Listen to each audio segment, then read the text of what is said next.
Hello, मैं राजेश व्यास, विषय गणित, और इसके अंदर आज अपना टॉपिक है घात एवं घातांक। इसके अंदर हम आज आपको घात के कुछ नियम बताएंगे, जिसके अंदर पहला नियम आता है a की घात m इंटू a की घात n। यानी इस नियम के अंदर क्या होता है, हमारा आधार समान होता है और घातांक असमान होता है। तो यहाँ पे आधार कहलाएगा a और घात कहलाएगी m और n। बीच में जब भी गुणा का साइन आए, इस प्रकार का क्वेश्चन हो, तो हमें क्या करना है, घात को प्लस करना है। तो जैसे a की घात m प्लस n हो जाएगा। तो एग्जाम्पल के तौर पे अगर लेते हैं 5 की घात लिखते हैं 3 इंटू 5 की घात 2। तो यहाँ पे 5 तो हमारा आधार हो गया और 3 और 2 क्या हो जाएंगे, घातांक। तो ऐसी परिस्थिति में बीच में गुणा का चिन्ह आ रहा है, तो हमें क्या करना है, घात को आपस में जोड़ना है। तो इसका आंसर हो गया 5 की घात 5।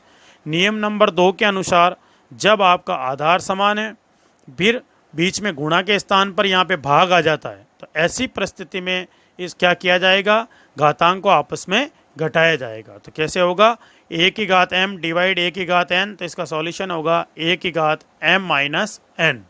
जैसे एग्जाम्पल के तौर पे पाँच की घात 5 डिवाइड 5 की घात 3। यानी यहाँ पे आधार आपका 5 दिया हुआ है और घातांक 5 और 3 है, बीच में गुणा भाग का चिन्ह है। तो ऐसी परिस्थिति में जब भाग का चिन्ह आता है, आधार समान होता है, तो घात को आपस में क्या किया जाता है, घटाया जाता है रूल्स के अकॉर्डिंग। तो 5 की घात 5 माइनस 3। तो 5 में से 3 गए तो कितने बचे, 2। 5 की घात क्या हो गई, 2। इसी प्रकार नियम नंबर 3 आता है आपका, कोष्ठक के अंदर a की घात m और कोष्ठक के बाहर है n। यानी कहने का मतलब है, जब किसी संख्या पर घात कोष्ठक के अंदर और बाहर दोनों जगह होती है, ऐसी परिस्थिति में घात को आपस में गुणा किया जाता है। जैसे 5 की घात 2 ब्रैकेट और 5 की घात 3। तो अंदर और बाहर घात हो गई, अंदर तो है 2 और बाहर की तरफ है 3। तो अंदर और बाहर होती है घात, तो मैंने क्या बताया, रूल्स के अकॉर्डिंग घात को गुणा करना है। तो 5 की घात क्या हो जाएगी, 2 इंटू 3। 5 की घात क्या हो गया, 6।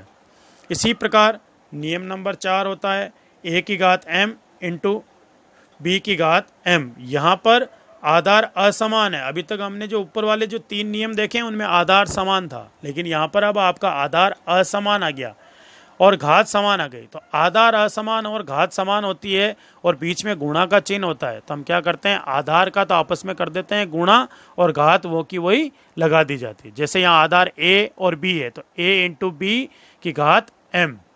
तो एग्जाम्पल के तौर पे लेते हैं 5 की घात 3 और 2 की घात 3। तो यहाँ पे आधार तो आपका अलग अलग है, 5 और 2, यानी असमान हो गया आधार, और घात हो गई आपके समान 3 और 3। तो ऐसी परिस्थिति में आधार को तो हम करेंगे गुणा, यानी 5 इंटू 2, और घात जो समान है उसको लिखा जाएगा 3। तो 5 इंटू 2 बराबर 10। तो 10 की घात क्या हो गया, इसका आंसर 3। इसी अनुसार प्रकार अब आपका नया अगला नियम आता है a की घात m डिवाइड b की घात m। यानी यहाँ पे आपको a की घात m है और b की घात m है, बीच में भाग का चिन्ह है। ऐसी परिस्थिति में जब आपके आधार असमान हो और बीच में भाग का चिन्ह हो, तो हमें क्या करना है, उस परिस्थिति में उनको बट्टा में लिख के घात को m लिखना है। तो a बट्टा b की घात m।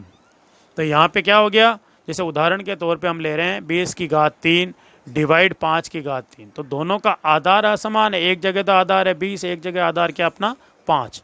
तो उसमें घात एक इसकी भी 3 है, 20 की भी, और 5 की भी क्या है 3। तो ऐसी परिस्थिति में डिवाइड जब होता है तो आपको आधार 20 बटा 5 हो जाएगा और घात 3 की 3 रह जाएगी। तो 20 में 5 का भाग कितनी बार जाता है, 4 बार। तो 5 चौक 20 और इसकी घात 3। इस तरह से आपको आंसर लिखना है। फिर आपके अगर आपके किसी संख्या की घात माइनस में आ जाती है, तो ऐसी परिस्थिति में क्या करते हैं, उसके नीचे ऊपर 1 लगा दिया, नीचे 1 लगा दिया जाता है। 1 लगा के उस संख्या को उल्टा कर दिया जाता है, यानी उसको रेसिप्रोकल कर दिया जाता है। 1 बटा a की घात n, जो ऊपर a की घात माइनस n था, वो नीचे की तरफ आते ही उसकी प्लस की घात बन जाती है 1 बटा a की घात n। जैसे 5 की घात माइनस 3 है, तो यहाँ पे क्या करें, इसके नीचे 1 लगाया और ऊपर की तरफ तो लिख दिया 1 और 5 की घात 3 नीचे चला गया। इसका मतलब हो गया इसका आंसर 1 बटा 5 की घात 3।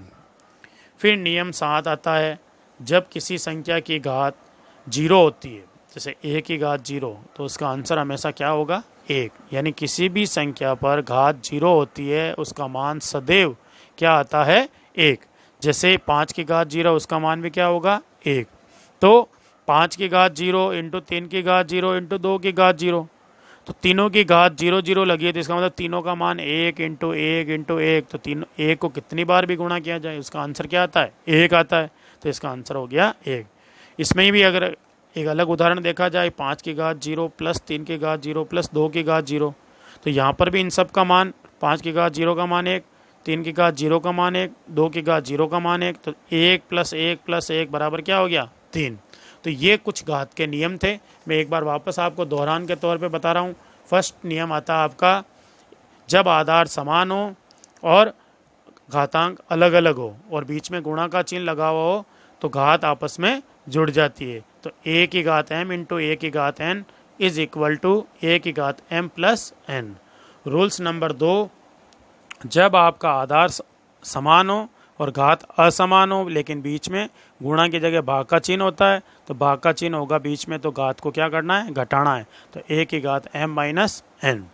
रूल्स नंबर 3, अगर किसी संख्या के कोष्ठ के अंदर और बाहर घात लगी हुई है तो ऐसी परिस्थिति में हम घात को आपस में क्या करते हैं? गुणा करते हैं। तो a की घात m इंटू n।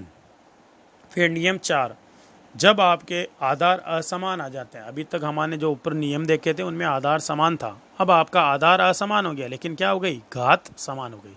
तो आधार असमान आ जाए तो आधार को गुणा करके घात वही लगा दी जाती है। जैसे a इंटू बी, तो a की घात m इंटू बी की घात m, तो a और b का गुणा करके घात m लगा दिया जाता है। इसी प्रकार से नियम नंबर 5, यहाँ पर गुणा की जगह आधार असमान होकर बीच में भाग का चिन्ह आ जाता है, तो आधार असमान उसको बट्टा में लिख देते हैं, a बट्टा b, यानी a में b का भाग लगाना और m घात लग जाएगी। इस तरह से a की घात माइनस n, जब किसी संख्या की माइनस की घात होती है तो उस भिन्न को उल्टा कर दिया जाता है, तो उसकी घात किस में बदल जाती है? माइनस की जगह प्लस हो जाती है। और किसी संख्या की घात 0 होती है, उस संख्या का मान सदैव 0 ही, जब किसी संख्या की घात 0 होती है तो उसका मान सदैव 1 होता है। तो अब आपको मैंने ये घातांक के जो कुछ नियम बताए गए हैं, उन नियम के अकॉर्डिंग आपको इसके कुछ क्वेश्चंस जो मैं दे रहा हूँ वो क्वेश्चन आपको सॉल्व करने हैं। इन क्वेश्चंस के अंदर जैसे 5 की घात 3 इंटू 5 की घात 4, तो इसमें आपके दोनों का आधार समान है और बीच में गुणा का चिन्ह है, तो आपको क्या करना है? कौन सा नियम लगेगा उस नियम के अकॉर्डिंग नियम लिखकर इस क्वेश्चन को सॉल्व करना है। सेकंड क्वेश्चन आपको करना है 4 की घात 5 डिवाइड 4 की घात 3। यहाँ पर अभी आपके आधार समान है लेकिन बीच में डिवाइड का चिन्ह है, तो जब आधार समान और बीच में डिवाइड का साइन आता है तो कौन सा रूल्स लगेगा? जो मैंने आपको अभी बताए उसी के अकॉर्डिंग, रूल्स के अकॉर्डिंग इस क्वेश्चन को सॉल्व करना है। यहाँ पर आपके 2 की घात 3 है, ब्रैकेट के बाहर 4 दिया गया, तो अंदर और बाहर की घात को क्या किया जाता है? ब्रैकेट के अंदर भी घात होती है और बाहर भी घात होती है, तो ऐसी परिस्थिति में कौन सा नियम लगाना? नियम लिखकर इस क्वेश्चन को सॉल्व करना है। फिर आपका क्वेश्चन आधार असमान और घात समान, बीच में गुणा का चिन्ह, तो कौन सा नियम लगता है? आधार असमान होता तो क्या करना है? आधार और घात का क्या करना है? फिर आधार असमान, बीच में भाग का चिन्ह आ जाता है और घात समान होती है, तो कौन सा नियम लगाना है? उसके अकॉर्डिंग क्वेश्चन को सॉल्व करना है। जैसा कि मैंने आपको बताया था, किसी संख्या की घात 0 होती है तो उस क्वेश्चन को कैसे सॉल्व किया जाता है या उसका मान क्या होता है? कि जिस संख्या की घात 0 होती है उसका मान क्या होता है? 1। तो यहाँ 5 की घात 0 इंटू 4 की घात 0 इंटू 3 की घात 0, दिन के मान रख के क्वेश्चन को सॉल्व करना है। ऐसे ही दूसरा क्वेश्चन आ जाता है, जैसे 2 की घात 0 प्लस 3 की घात 0 प्लस 4 की घात 0, तो यहाँ पर भी आपके सभी की घात 0 है लेकिन ऊपर वाले क्वेश्चन में गुणा में दिया गया है और इस क्वेश्चन में बीच में प्लस लगा हुआ है। तो गुणा होता है जब तो सभी का मान 1 1 रख के गुणा बराबर 1 ही आएगा। यहाँ प्लस है तो क्या करोगे? सबका मान 1 1 रख कर प्लस को जोड़ दोगे। तो यह आपका आज का घातांक का नियम का क्वेश्चन को कंप्लीट हुआ चैप्टर अपना, और जो मैंने आपको होमवर्क दिया है वो सही तरीके से सॉल्व करना है। घातांक के नियम का उपयोग करते हुए इस क्वेश्चन को पूरा सही तरीके से सॉल्व करना, यही आपका आज का होमवर्क है। Thank you.